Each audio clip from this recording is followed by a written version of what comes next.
Hello everyone, welcome back to Chibi and Chill, the anime podcast.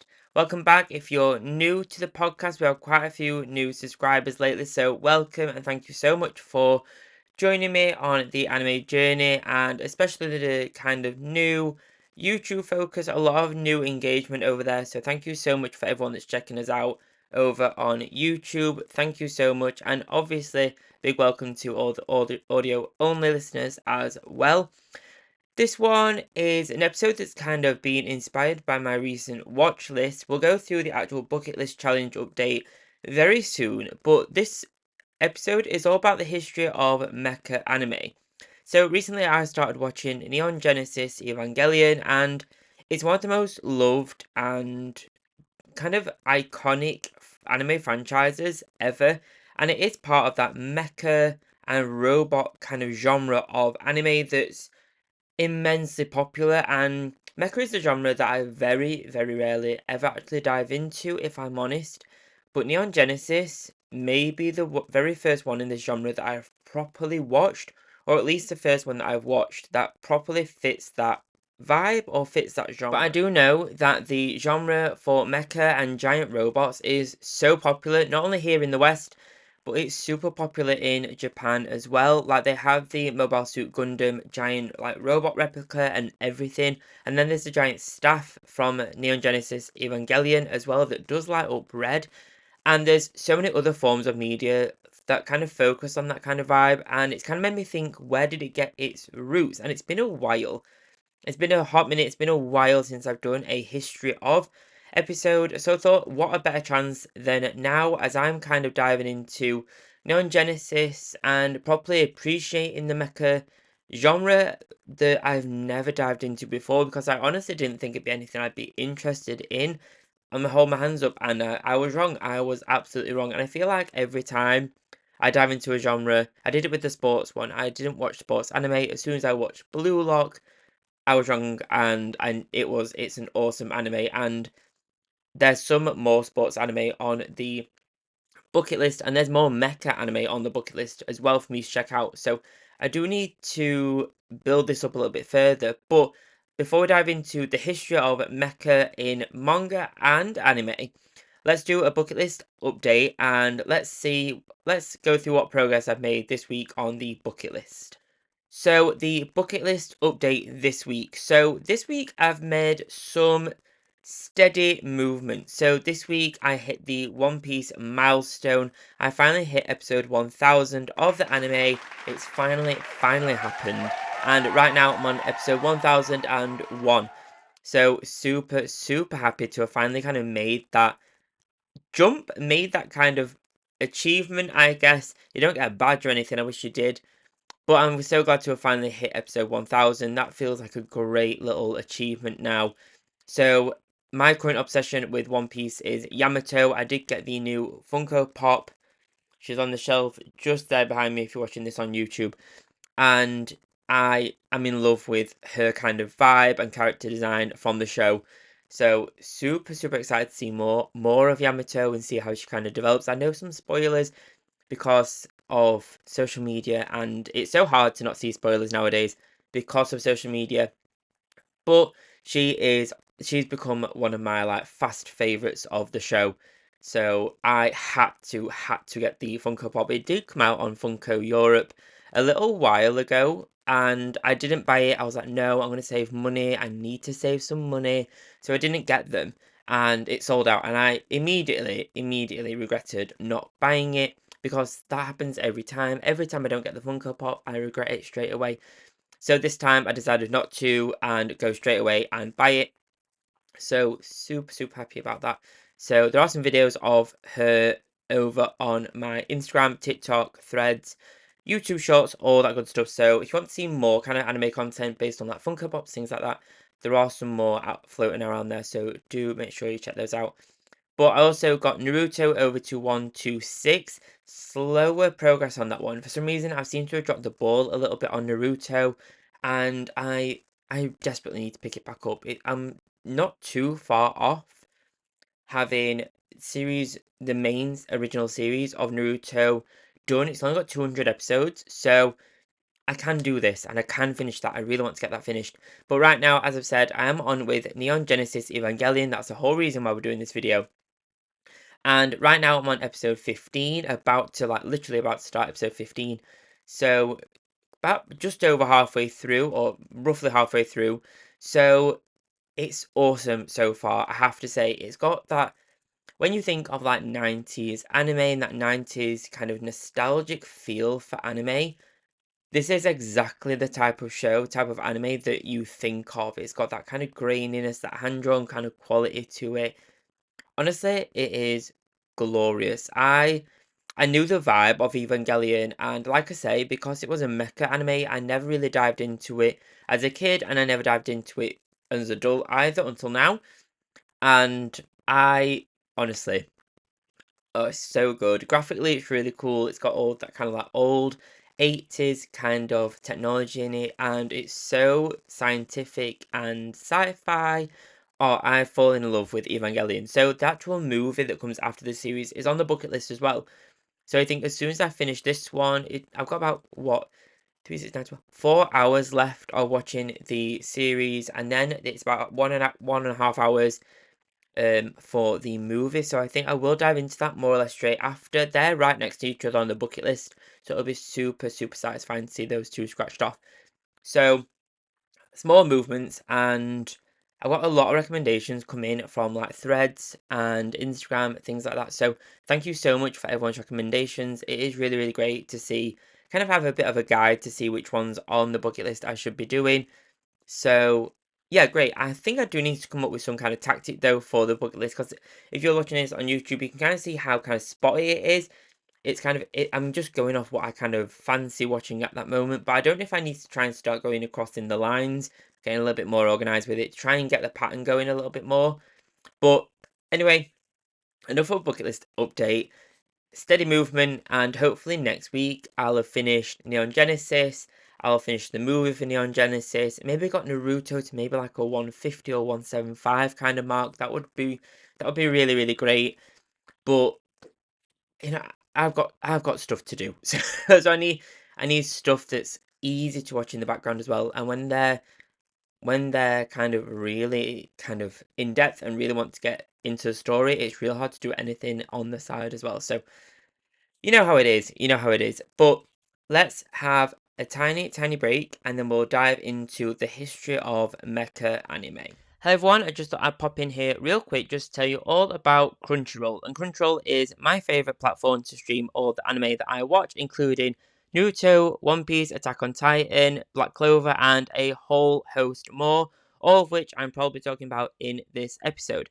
Down in the show notes and in the description, you'll find a link to start a free trial where you'll be able to browse a whole host of thousands of anime to discover and love. So the mecha genre for anime and manga, I guess, kind of has its roots in Japanese fiction since 1940s, 50s, that kind of after wartime. And in the 1950s and 60s, Yokoyama's Tetsujin 28-Go, known as Gigantor, and Tezuka's Astro Boy, those were the ones that really popularized the concept of giant robots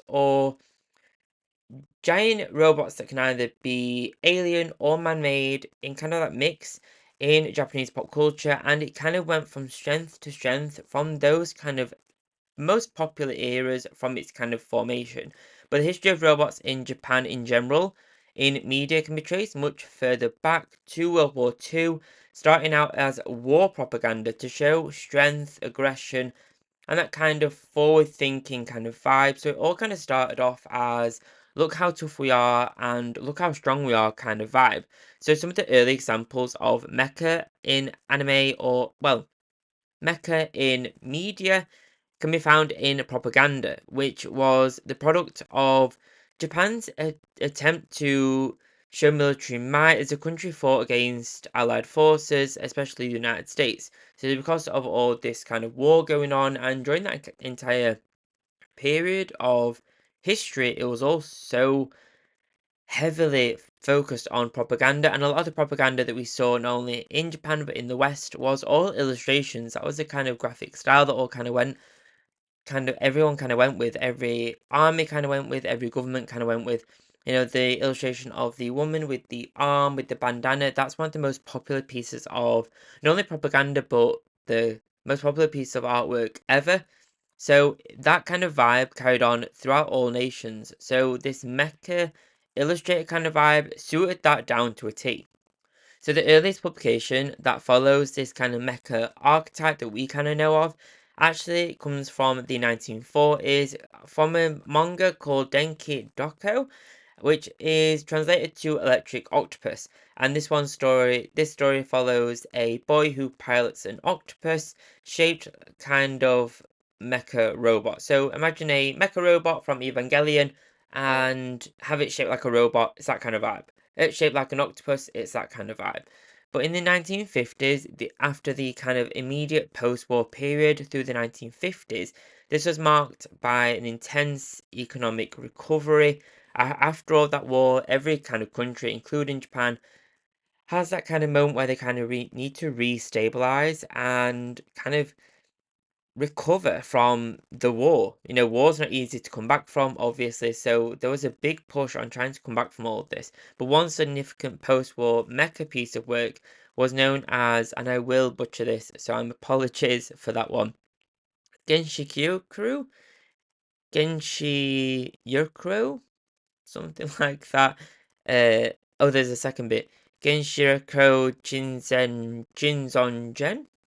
But this appeared in 1948 and was created by Kumuzichi, and this was done as a pseudonym, and a lot of the time, a lot of works in fiction were all pseudonyms, and this was like a really popular way to either get ahead of the game and get publicized or published in general, and it's really common. I don't know if it's as common nowadays, maybe it is, but I'm not sure, and I feel like most people now want to be famous and just kind of want their name everywhere, so maybe it's not so popular now.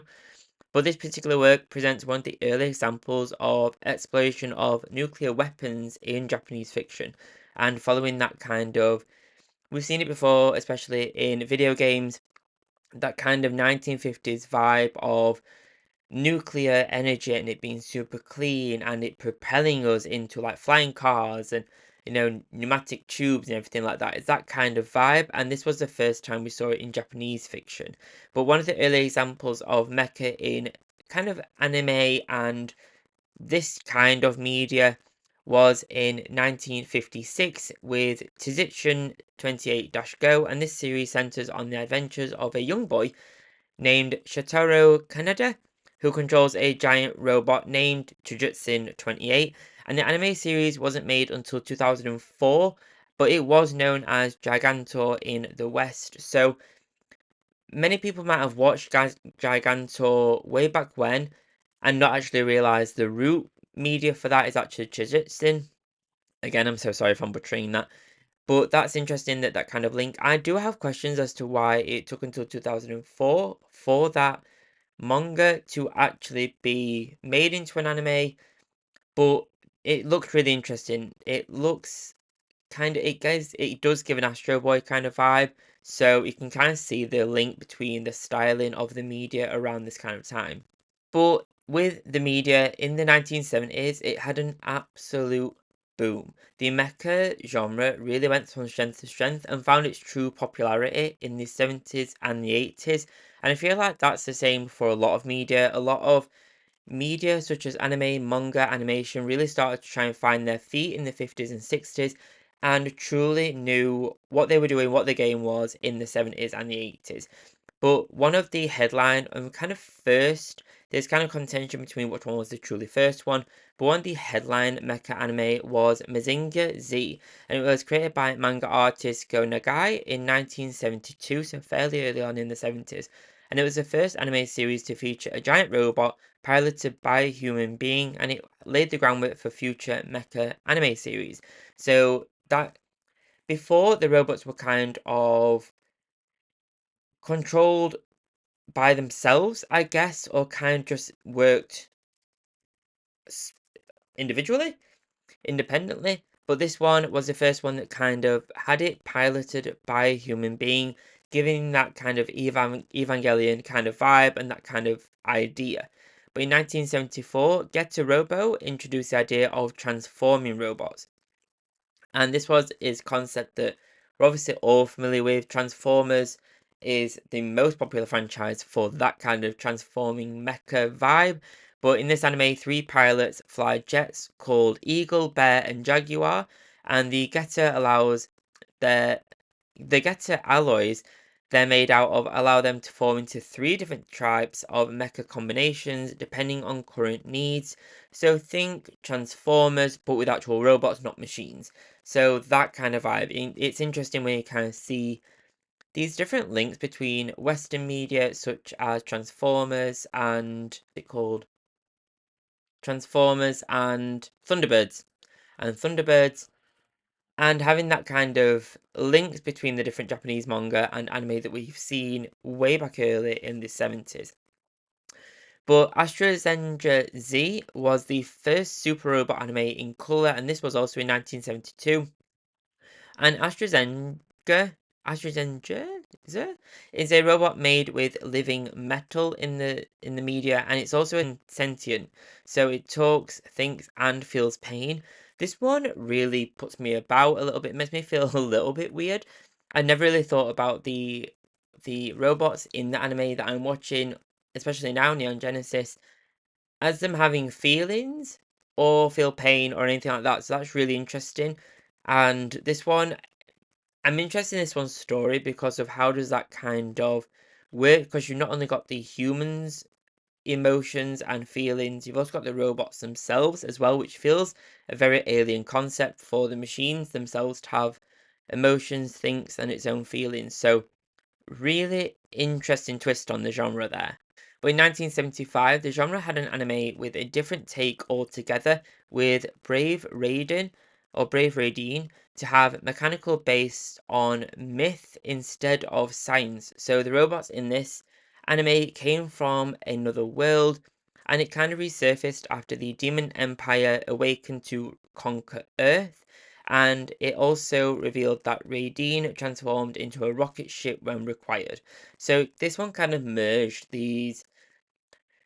Raideen kind of took the vibe of this thinking sentient robot from 1972 in Astro Ganga or Astro Ganga. You get what I'm saying? That one. It took the thoughts, feelings, and pains of the robot from that anime and took the Thunderbird style Get a Robo idea, and it kind of merged the two and made it into this kind of alien vibe of a robot that is ancient and follows a more of a lore and a myth to it rather than this here's this man-made robot, go and fight this big thing.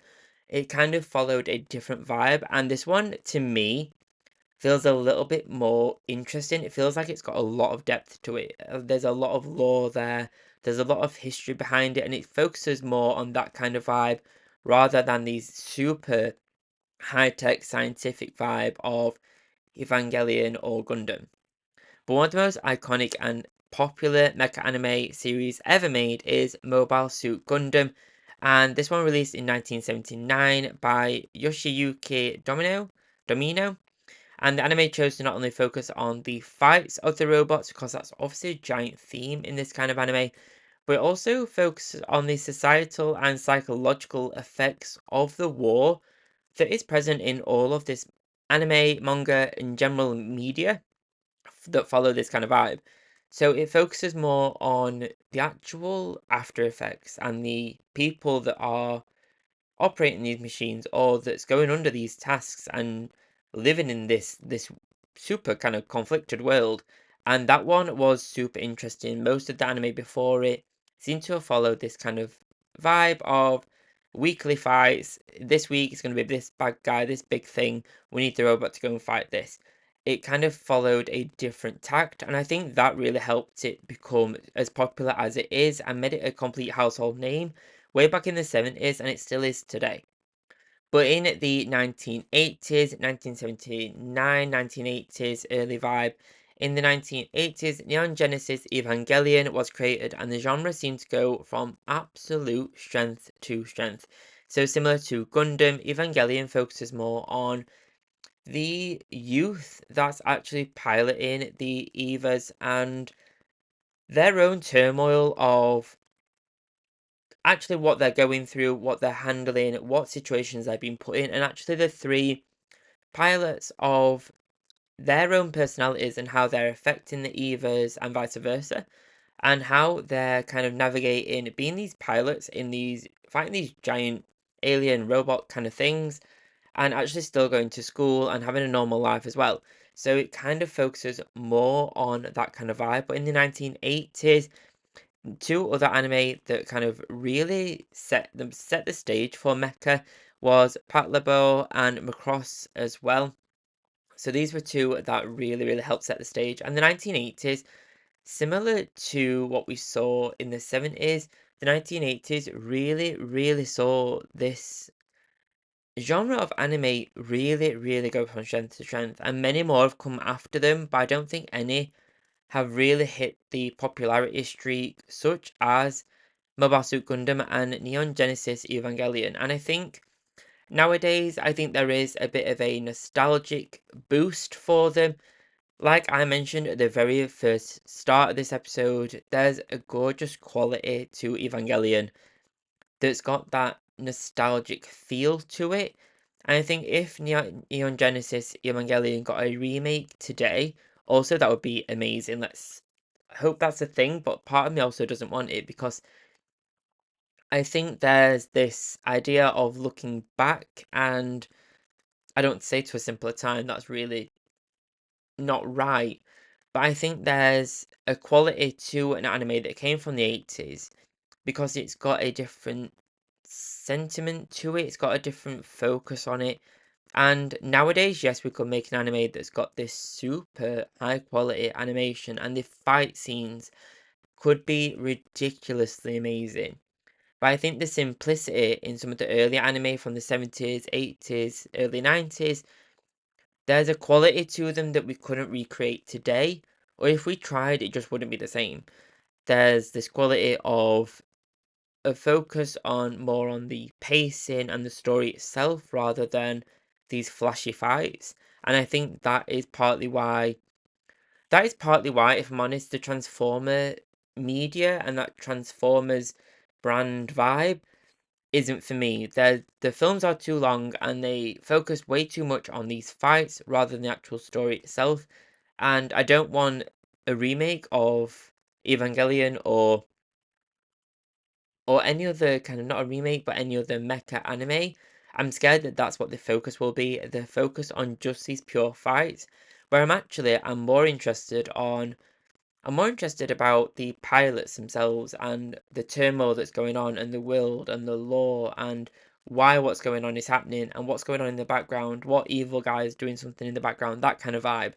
I'm more interested in the story rather than the fights. And I think that's a careful line that Neon Genesis Evangelion. I can't speak for Mobile Suit Gundam because it is on the bucket list, but I've not watched it yet. So apologies that this is very Evangelion based for an episode, but I think it's that quality of balance and being able to make sure that the story shows these fights, it has these action moments and these really intense kind of moments, but it has this focus on the human side of the robots and the natural side of piloting these giant machines fighting big things.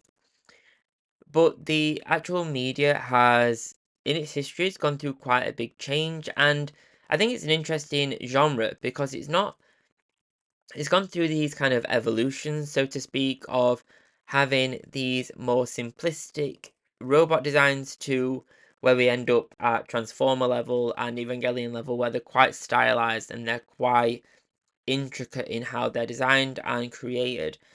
But then we have all these different steps where it actually started out as war propaganda, and that's interesting. I find that really interesting that the media that started out as war propaganda nowadays is more famous for being known as an anime series, not known for its particular for its fights, but the one that's really popular for pop culture nowadays is actually known for focusing on the human elements of the mecha series, not the actual mecha themselves. I think that's fascinating. I think that's really interesting. But enough of a rant. I kind of want to dive into the popular mecha series that we should all be checking out. Obviously, some we've already mentioned, but there are some new ones on there, or well, not new. There are some ones on there that we haven't spoke about, so that's what I kind of mean. They're not being mentioned yet. So let's dive into some popular mecha anime series and manga series that you should definitely check out if you're wanting to kind of dive into the mecha genre a little bit more, a little bit like me. Maybe you've started some of these series like Evangelion and you're interested in which other ones you should be watching as well. So let's dive into the popular anime series for the mecha genre.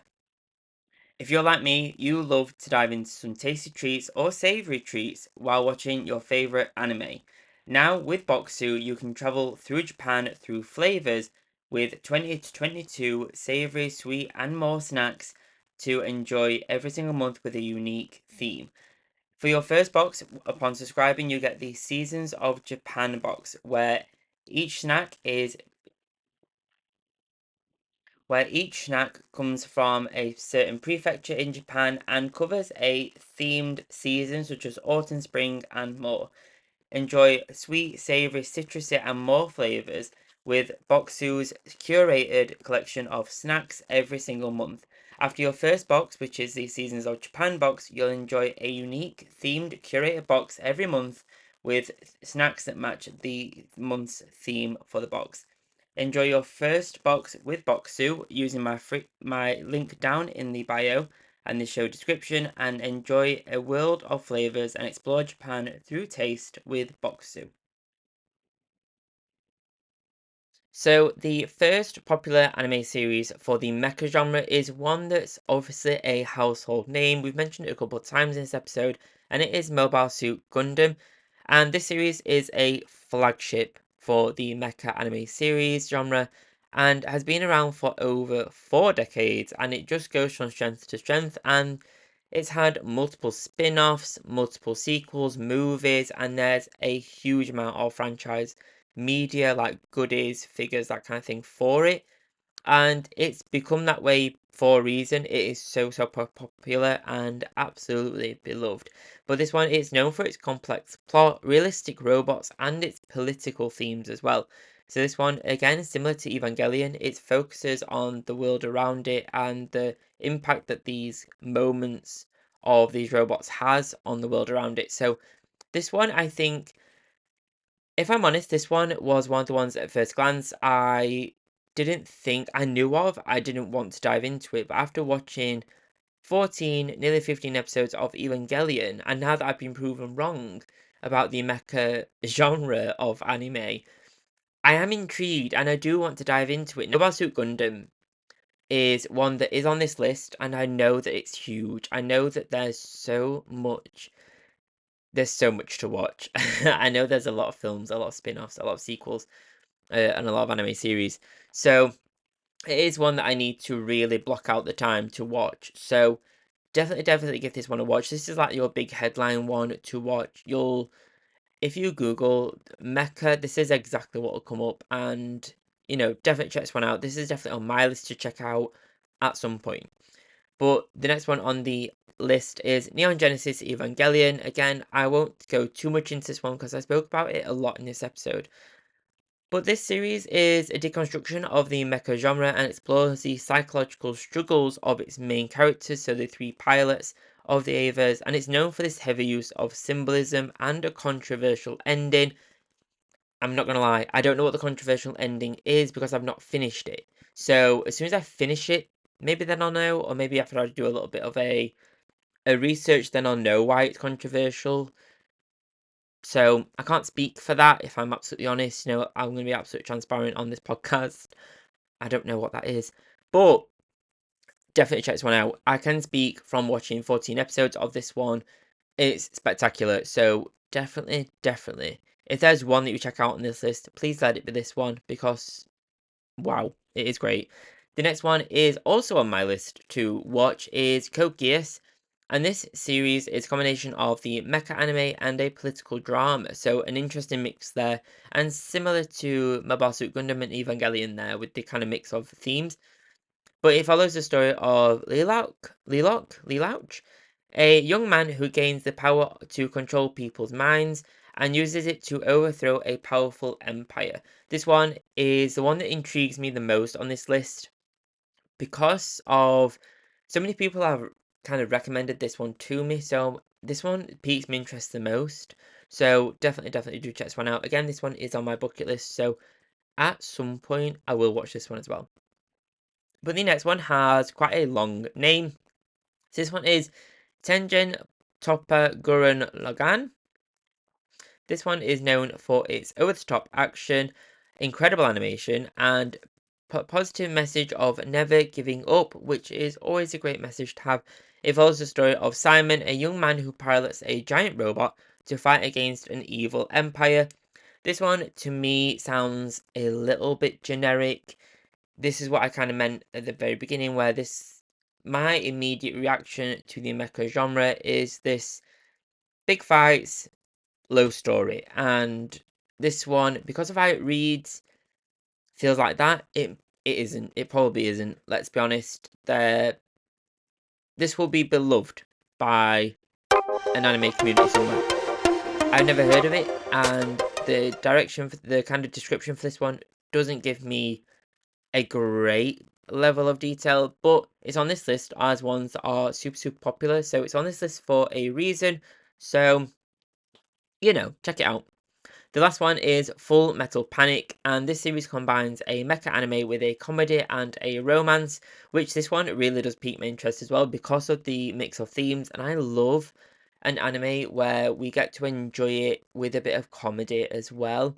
Like Evangelion has little moments of comedy, which is nice, but anime series such as Mob Psycho, One Punch Man, even Demon Slayer nowadays, that has this super comedy underline to it, I think really works well, and it makes it so enjoyable. And it follows the story of Sasuke Segura, a teenage soldier sent to protect a high school student who becomes entangled in a complex web of relationships and intrigue. So again, this one, it doesn't tell you a lot about the mecha at all, even in the description. It just kind of focuses on the story of a high school student that's in a complex web of intrigue and relationships. This one really does pique me. I don't know if it's wrong that it piques me because of the comedy aspect. I don't know what that really says about me. Maybe I love comedy anime more than what I thought I did. But this one is one that I'd say, I think if I'm going to put them in an order, I think definitely check out Evangelion, definitely check out Gundam, Code Geass, Full Metal Panic, and then the last one that I can't say, the Tengen one. Definitely do check these ones out. I think there's a huge list of anime to definitely check out, and it's one that I think will only continue to go from strength to strength, especially as the world kind of evolves itself and kind of gets more technologically focused, and as we advance technologically in the real world, I think we'll start seeing more anime like this, but in a different kind of vibe, a different kind of way. So definitely do check these anime series out. So it has been a little bit of a while since I've done a history of session on the podcast, and I've really enjoyed it. I've really enjoyed having a little bit of a read up, having a little bit of a browse of why anime series are so popular, why did it start, when did it start. And I think this one's got one of the most interesting stories of why the genre began in the first place, and I find it really interesting that this whole genre owes its reputation and owes its kind of conception to actually the war, and having that really historical link of World War II and showing might and war propaganda and having this vibe of strength. And I find it interesting that the genre has started to morph over the years, especially in the 80s and 70s, to a genre that focuses more on the turmoil and the political aspects and societal impacts that the robots that have this might actually create in the aftermath. I think that's really interesting. There's something really poetic there. There's something really deep there somewhere. I think that's really interesting. And I like the fact that I've been proven wrong with Neon Genesis Evangelion. I know that it's popular, and I've seen before I've kind of started watching it. I did know of it, and I've seen all the photos of it and seen the screenshots, and I thought, oh my god, that looks so nice. but never knew of the story, and I love that I've been proven wrong again. And definitely do check out Neon Genesis Evangelion. But I hope you enjoyed. I hope you've actually learned something. I always think it's nice to kind of take a moment to, I don't want to say give thanks, that sounds really dramatic. Kind of take a moment to acknowledge where anime that we love and anime that became a household name, why it did, and how it found its start. Like this one with the war theme is super interesting, and I did not know that that's where it kind of had its start. And it kind of gives the whole genre a different kind of vibe to it a little bit. You kind of know that when you're watching Gundam or Evangelion or Code Geass, whatever, you'll kind of know where this had its roots and who inspired who, what anime series inspired what media, to then give birth to this genre that you're enjoying, this anime series that you're enjoying. So I think it's interesting. But if you have enjoyed this episode, there are some audio only episodes of the history of manga and the history of anime in the podcast library as well. So no matter what platform you're on, if you want to kind of continue that history of vibe, do go check those out. Be sure to like and subscribe. They are free to do and they support the show in ways you would not imagine. And they're amazing ways to make sure you don't miss another episode. There are episodes every single week, every single Friday without fail. So definitely do check that out. Follow me on TikTok, Instagram, Threads, all that good stuff to make sure you see a lot more anime content. It's not just reposts of this kind of stuff. There's unboxings, Funko Pop stuff, and everything else. There's links to my Etsy shop and everything on there as well as in the show notes. So if you want to treat yourself to some anime pins, get yourself a anime themed birthday card for a friend, all that good stuff, get yourself a BOKKSU Japanese treat box. Definitely do check out my links down in the show notes to treat yourself this Good Friday. Oh no, that sounded like Good Friday. This Friday, treat yourself, and why not? Enjoy your week of anime viewing. I hope to make much more progress on my bucket list. I'm turning 30 this weekend, this Saturday. So, scary. That's a little bit scary, but enjoy. Have a fabulous weekend and happy viewing. Thank you very much, guys.